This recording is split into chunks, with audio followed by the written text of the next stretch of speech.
sənə, göndərmək istədiyi onu gülşənə, səni arayladım vətən torpağı. Peşəkar sabit tək görüntü başqa, mərdliklə fərqlənən haqqlı savaşqa, mehman tarix yazdı 41 yaşda, gölgədə saxladı ən uca dağı. Doğma yurdum səni heç vaxt tapmaz, vətən azad olar, yurda gələrlər, bir helalısıyla dilər gələrsən.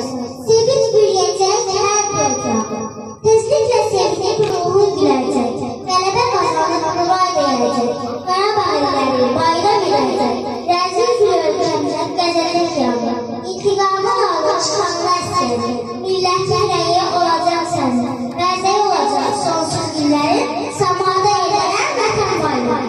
Ülkəmizin kəndində doğru bir idi, adı dillərdəydik, rəhman hər cəsur, vətən eşqi ilə döşlü qəlbin, günlərlə səfərlə keçmişdik. Şərəfli ömrünü yazdı qüruru, vətən səmasında ucaldı nuru, torpağın hər qarış daşına dayan, qorxu tanımadı o ayın sayı.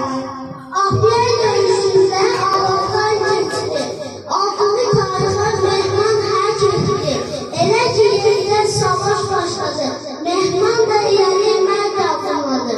Öndədik yenə dönmər zabiti, arxası vətənli ikinci bağlı, kəndli çivrəsi çaşdı oldu, vətən bıçaqladı içi toplumdu. Adının zatlı müqəddəs şərif, qabarda abadi yaşayan için ildən çağırlara hak uyuyor, vətənə can verən için sürüyor.